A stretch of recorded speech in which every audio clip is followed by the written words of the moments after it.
Welcome back to the 18th group exhibit, Hydrogen Fuel Cells at Hanover Fair 2012. My name is Kolla Hermans and I would like to invite you all now to join us here. Take a seat, we have some free coffee and juices for you, and we're going to actually discuss something now that I've been looking forward to all week, because it's an issue that hasn't received a lot of attention so far, but it is very important, and it is my great honor to have an expert with me on stage in just a minute to discuss safety in the proposed hydrogen economy. The title of our discussion is Who Cares for Safety? And I will now be joined by a board member of HySafe, Dr. Ulrich Schmidtchen. Welcome.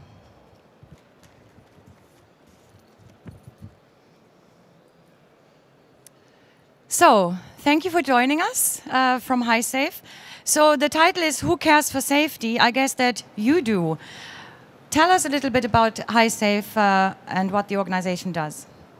Well, to a certain extent, more or less everybody cares for the safety of hydrogen and fuel cell technology, but there are few people who do this as a full job, because hydrogen issues come in more or less everywhere when you have a project or an application. But it's usually not the topic as such, and rather a footnote. And we are the global association which is caring 100% for the safety issues associated with hydrogen and fuel cells. When you say global, can you give us a little idea of who your members are and how that works? Yes, we have now 32 members. Most of them are research institutes. We have also some industry participation. And they are organized under the legal framework of an association under Belgian law. We have our official seat in Brussels, and we were founded in the year 2009.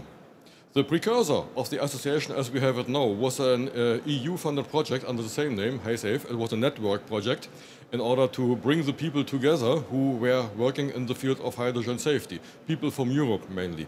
Well, this obviously worked very well. And when the funding was over, everybody liked the cooperation so much that they said, okay, let's continue, let's set up an association. And this is what they did. The difference is the project was one of the European Union. The association is working globally. We have also members from North America and from Japan, and we are looking forward to further expansion in other parts of the world. So, you are about 3 years old. Can you give us some kind of idea of what you've been busy with so far, and any achievements or projects or milestones that you have passed so far?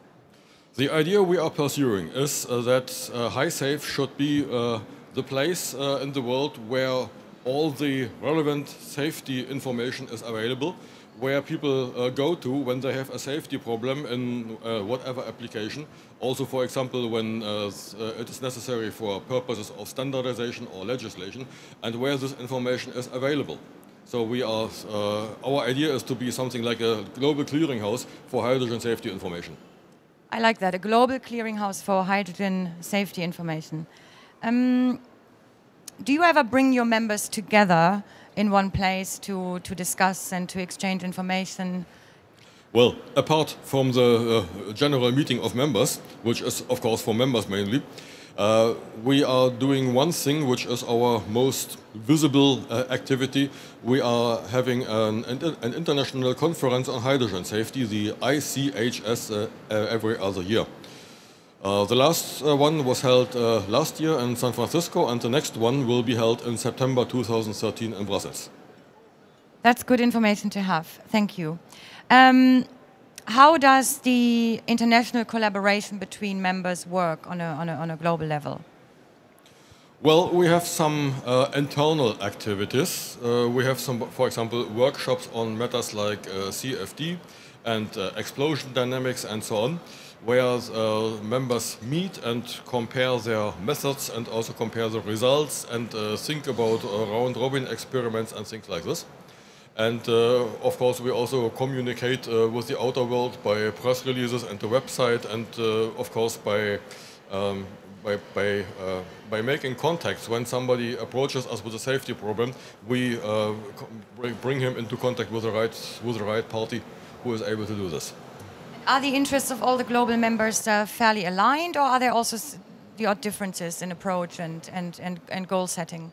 Well, the members are very different, but the interest in safe application of hydrogen and fuel cell is the common denominator for them all. The meaning or the purpose of the safe application may be very different.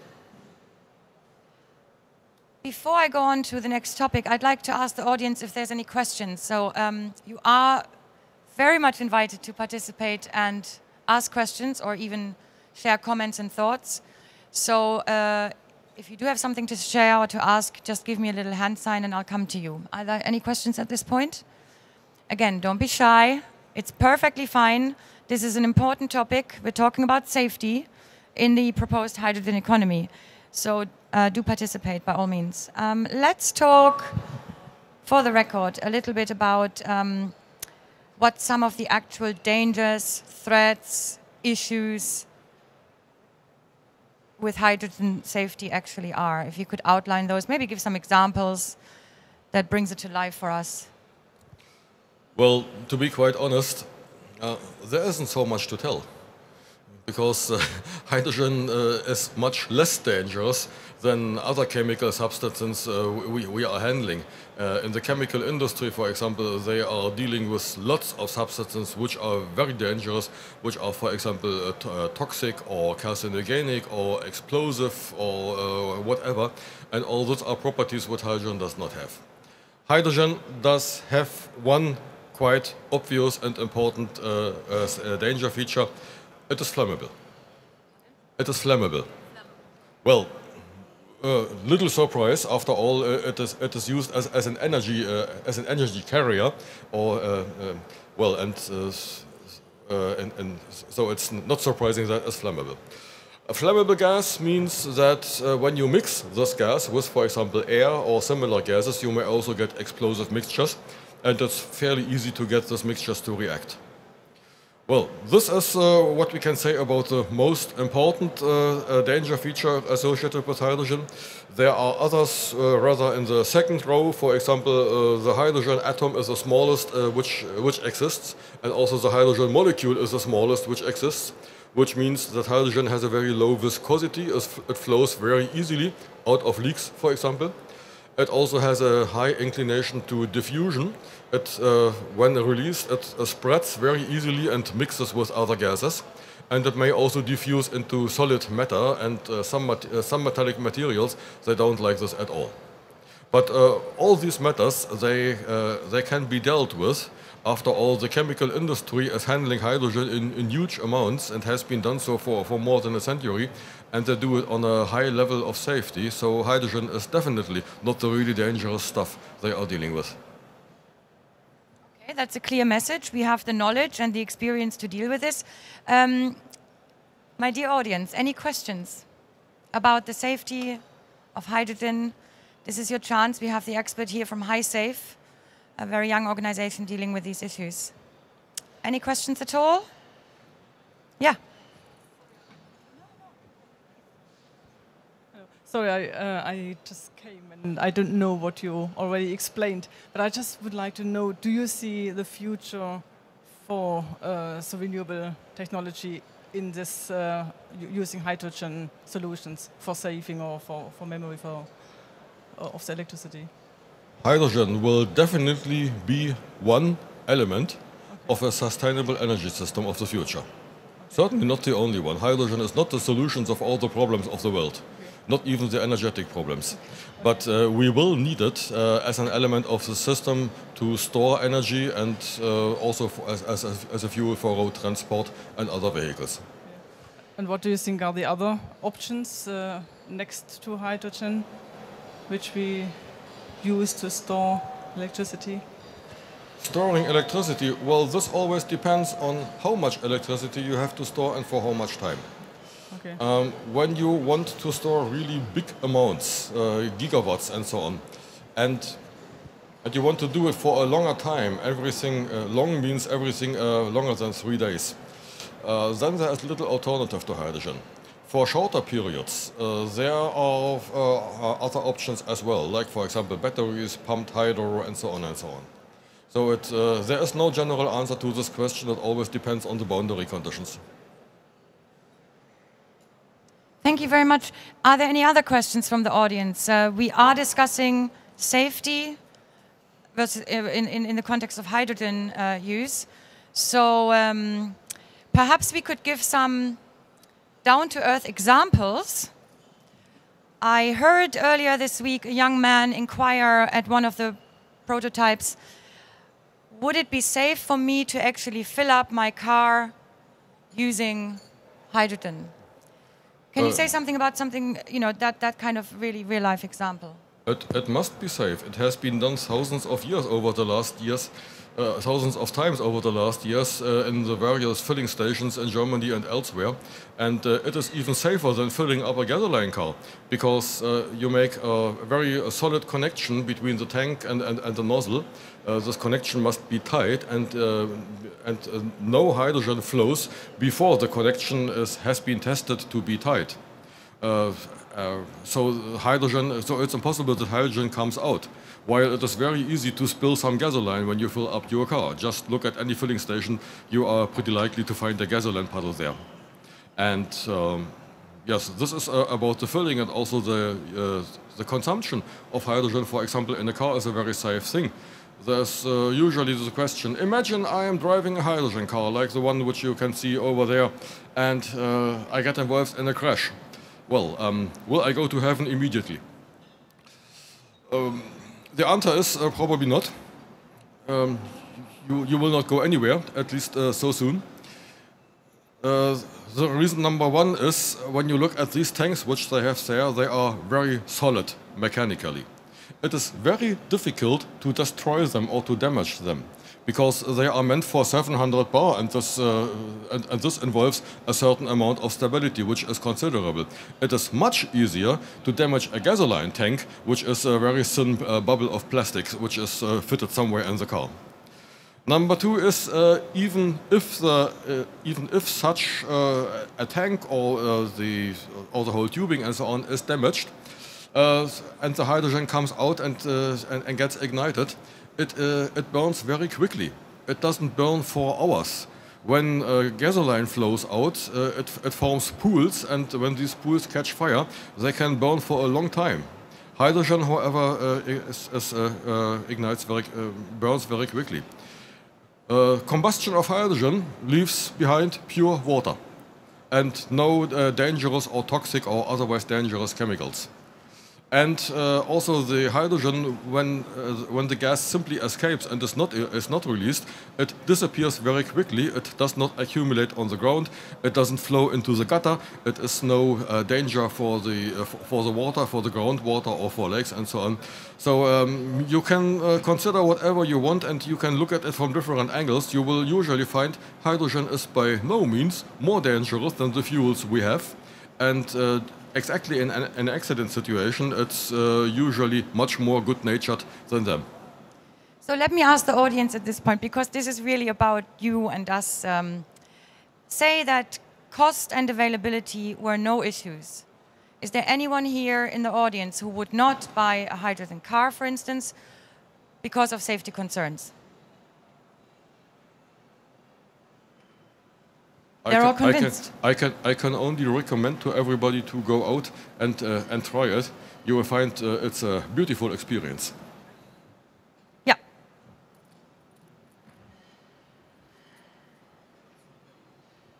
Thank you. One of the questions I have has to do with the length of time it takes to refuel, which is a concern with the electric vehicles, that when your fuel's all used up, it can take several hours to recharge the battery. Is it comparable to gasoline when you're refilling a hydrogen vehicle? Refilling a hydrogen vehicle takes about 3 minutes. So you must be very much in a hurry if this is not enough. Any other questions? I guess that, for the record, I should ask, you're making a very convincing story with convincing arguments, and the audience clearly is convinced. No one would not buy a car for safety concerns, so that's all on record now. But has safety ever been compromised at all? What have we learned from in the past? Well, if anything? hydrogen safety is my job. I'm a member of BAM, the Federal Institute for Materials Research and Testing, and I'm active in the field of hydrogen safety. And sometimes I must really complain that it is a bit disappointing and boring. There isn't really much to investigate in this field because hydrogen is fairly safe, and there are not many accidents, and in particular not many accidents we can learn from. So I'm sorry I can't tell you exciting stories here, but they simply aren't there. Let's talk about costs. What are the costs involved in bringing safety strategy via HySafe, via your activities into this area? Or are they negligible? Well, when you look how the chemical industry works, or when you watch how cars are built, then you will find that safety is a very important feature of these products anyway, and also of the operation. And these companies, they do already spend a lot of money on safety. When you look at a car, there are a lot of safety features, and the greatest part of them don't have to do with the fuel at all. So you will not get hydrogen for free. But when you switch from another fuel to hydrogen, in the case of a car, I don't think that you will have a significant increase of the costs due to safety. Yes, of course, it will cost money, but you will have other problems you get rid of. But one thing is certain, safety may cost money, but unsafety and accidents and damages, they cost much, much more money. Questions or comments from the audience on this? We've covered quite a bit of ground on hydrogen safety. I guess I'd like to conclude by asking you in general about environmental impact of what we've discussed. So the environmental impact of hydrogen, environmental issues of any kind. As a matter of fact, there aren't so many. Because hydrogen is a very clean fuel, or a very clean energy carrier. Usually the only thing which is left behind when you consume it is water, clear water. And, well, of course, many people die from water, but it is usually not considered as dangerous.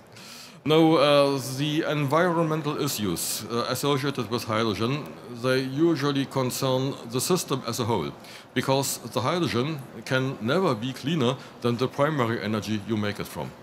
And so the question is usually, where does the hydrogen fit into my system, and where does it really contribute to the ecological balance?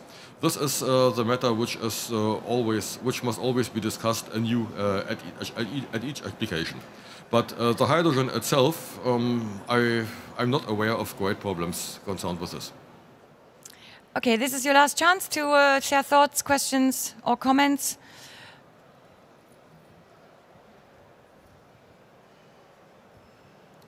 Has the automobile insurance industry embraced hydrogen cars to the level where they've been able to establish pricing for insuring them? Well, at this time, the normal customer cannot buy a hydrogen car. What exactly they will do when they can, which will be around 2015, I don't know. Well, maybe a better question is, has your agency met with the insurance industry to try to figure out where that'll fall out in the whole cost structure? Not yet, at least to my knowledge. And I don't think it will be necessary because it's fairly unlikely that the safety will be so much different that another tariff is necessary. If yes, then it may be a lower tariff. Thank you, sir. Any other questions? We do have a little time left. Okay. Well, I would like to thank you very much for joining us and for sharing your insights and your knowledge and your perspectives on safety. I guess that there's two ways in which you can connect further with Dr. Schmidtchen. if you might stay around for a little longer in case people would like to ask you questions or connect to you after the session. But then there's also the conference that was mentioned. Tell us one more time the name of your conference and when it will take place in Brussels next year. It is the ICHS, the International Conference on Hydrogen Safety, and it will be held in Brussels in September next year. And if you want to know more about this, you either look in the web under HySafe info, or you ask me. I'm here until the end of the fair on booth number E67.